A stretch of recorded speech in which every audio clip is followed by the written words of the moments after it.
The sun rises slowly over a forgotten Filipino village where the roads are made of dust and time seems to stand still. In a small wooden shack at the edge of the barangay, a boy steps outside barefoot, feeling the cool earth beneath his feet. He has no parents to wake him, no school uniform to wear, no breakfast waiting on the table. What he does have is a voice, and a song that refuses to leave his heart. Every morning, before the village stirs to life, he sings. His classroom is the open sky, his audience the palm trees swaying gently in the breeze. From an old, cracked radio scavenged from the trash, Hotel California plays on repeat. He doesn't understand every English word, but he understands the feeling. The loneliness, the longing, the sense of being trapped yet dreaming of escape. Each lyric feels like it was written for him. As the day grows warmer, neighbors pause in their routines. A woman carrying water slows her steps. A fisherman rests his net. Children stop playing. They listen as the boy's voice floats through the air, raw, aching, and impossibly mature. Some whisper that his singing sounds like pain turned into music. Others quietly wipe away tears. At night, under a single flickering streetlight, he practices again. His feet are dusty, his stomach empty, but his voice is full. He closes his eyes and imagines a place far away, where people listen, where his song matters. In that moment, he is no longer an orphan, no longer invisible. He is free. In a village that has almost nothing, a barefoot boy unknowingly carries something priceless, a voice powerful enough to travel across oceans and change his destiny forever. The day the boy leaves his village feels unreal, like a dream he's afraid to wake up from. Before sunrise, he stands at the edge of the dirt road with a small, worn backpack slung over his shoulder. Inside it are the only things he owns: an extra shirt, a folded piece of paper with his audition number, and the hope that his voice might carry him somewhere his feet never could. He is still barefoot. No one asks him to change that. As the old bus rattles away from the village, he presses his face to the window, watching palm trees blur into the distance. This is the farthest he has ever traveled. The noise, the movement, the unknown ahead make his heart pound. Without parents to hold his hand or reassure him, he whispers the lyrics of Hotel California under his breath, letting the melody calm his nerves. At the airport, everything overwhelms him: the bright lights, the echoing announcements, the endless stream of people rushing past. He clutches his backpack tightly, afraid of getting lost, afraid of being told he doesn't belong. Some stare at his bare feet and worn clothes, but he keeps walking, step by step, reminding himself why he is here. When the plane lifts off, fear turns into wonder. He looks down at the clouds and feels something he has never felt before: possibility. Somewhere beyond those clouds is a stage, judges, and an audience who have no idea who he is or where he comes from. All they will hear is his voice. As the plane flies toward America, the boy closes his eyes and imagines standing under bright lights, singing with everything he has. This journey, made without shoes and without parents, is the first step toward a life he never dared to dream, but one he is finally brave enough to chase. The theater is louder than anything the boy has ever known. Thousands of voices blend together, lights flash, cameras glide across the room. Backstage, he stands alone, barefoot on a cold, polished floor that feels nothing like the warm earth of his village. His hands tremble, not from fear alone, but from the weight of this moment. One song, one chance. A stage assistant gently calls his number. His heart races as he walks forward, each step echoing in his ears. When he reaches the center of the AGT stage, the noise slowly fades.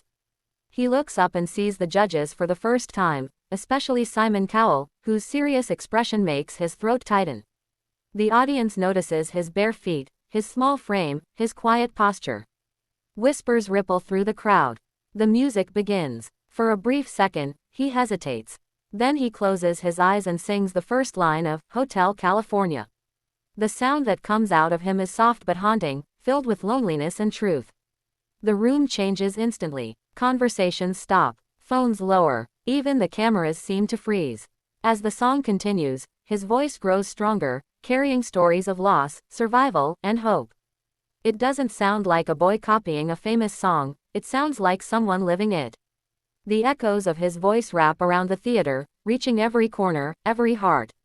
The judges lean forward. The audience forgets to breathe.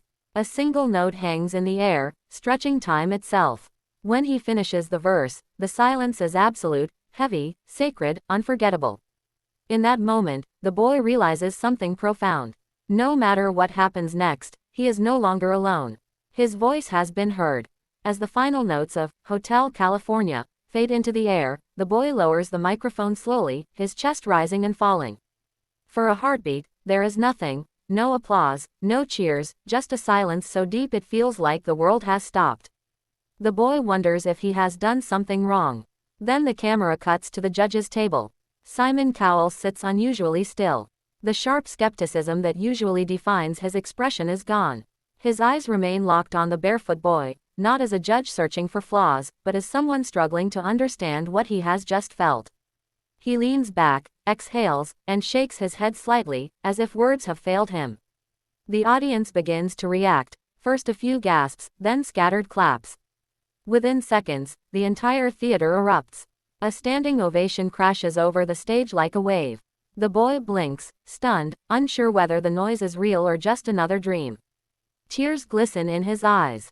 Simon stands up too. He doesn't rush for the buzzer. He doesn't speak right away. He simply stands, applauding slowly, deliberately. The gesture says more than any speech ever could. This isn't pity. This is respect. When Simon finally reaches for the microphone, he pauses again, choosing his words carefully. His voice is calm, almost quiet, yet the room listens intently. That, he says, was not a performance. That was a moment. The boy's knees feel weak. He grips the microphone tighter, barely able to breathe. In Simon Cowell's stunned silence and measured praise, he understands the truth. He hasn't just impressed a judge. He has changed one. And with that, his life begins to turn in a direction he never imagined possible. Backstage, the noise of the crowd still echoes, but the boy can barely hear it. His ears ring, his hands shake, and tears finally fall, tears he has held back for years. A staff member gently wraps a towel around his shoulders, another offers him water, small gestures that feel overwhelming to someone who has lived so long without care. For the first time, he feels seen. Producers and crew members smile at him, some whispering that his performance was unforgettable. He doesn't fully understand their words, but he understands their eyes. They look at him with pride, not pity. Somewhere behind the curtain, the judges are still talking about him.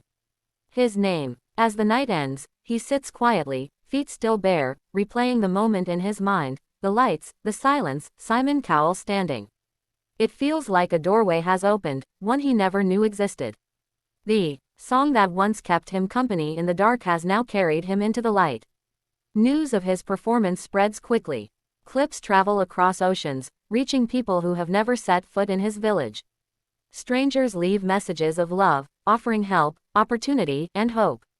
The boy who once sang to empty streets is now heard by the world. Yet, what changes him most isn't fame or applause. It's belief. Belief that his voice has value. Belief that his past does not define his future. Belief that even a child with no shoes and no parents can leave a mark that lasts. As he looks toward the future, one truth is clear: Hotel California will always be more than a song. It is the moment a barefoot Filipino boy turned pain into music and changed his life forever.